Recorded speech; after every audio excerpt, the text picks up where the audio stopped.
Mga kapuso, halos buong bansa ang dapat maghanda sa epekto ng Bagyong Quiapo na pinalalakas ang habagat. Maki-update tayo sa magiging lagay ng panahon kasama si Amor La Rosa ng GMA Weather Center. Amor! Salamat, Emil. Tama ka dyan. Bukod nga sa Bagyong Quiapo na magdadala rin ng malakas na hangin na may kasamang pag-ulan, yung hinahatak nitong habagat. Alas 8 kagabi nang turuyang mabuo bilang bagyo yung low pressure area na minomonitor natin sa loob ng Philippine Area of Responsibility. Pinangalanan po ito na Quiapo na ang ibig sabihin nga ay water cabbage o water lettuce at sinasabing dito rin hango ang pangalan ng lugar na Quiapo sa Maynila. Huling namatahan ng sentro nitong Bagyong Quiapo kaninang hapon sa layong 640 kilometers sa silangan po ng Tuguegarao City. Tagay lakas ng hangin nga abot sa 45 kilometers per hour at yung bugso naman nasa 55 kilometers per hour. Ang pagkilos po nito ay pahilagang kanluran na sa bilis na 30 kilometers per hour. Ang magiging biyaheng Quiapo o yung magiging pagkilos po nitong bagyo ayon po sa Pag-asa, posibleng dumikit itong Bagyong Quiapo.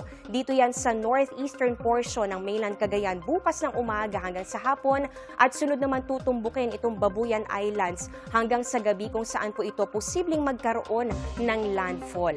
Pagdating naman ng Sabado ay maaring nasa labas na po yan ng Philippine Area of Responsibility. At mga kapuso, pwede rin na lumakas pa ito bilang isang severe tropical storm sa mga susunod na araw. Pero pwede rin naman na magkaroon pa ng pagbabago sa mga susunod na oras kaya patuloy pong tumutok sa updates.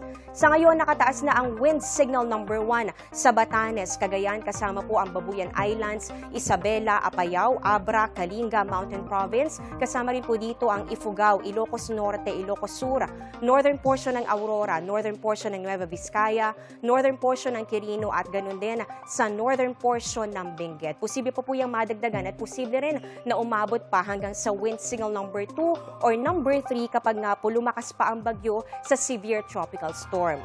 Yung mga lugar na hindi po direktang apektado ng Bagyong Quiapo dapat din po maging alerto sa epekto naman itong habagat na patuloy ng hinahatak nitong Bagyong Quiapo.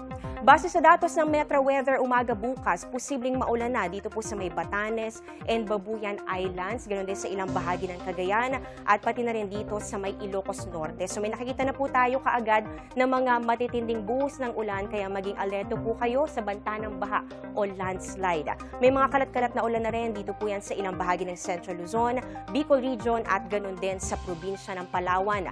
Magtutuloy-tuloy po yan sa hapon kaya mabababad po sa malalakas na buhos ng ulan. Ito pong extreme Northern Luzon kasama nga po dyan ang Basco, Babuyan at ganoon din iba pang bahagi po ng Northern Luzon.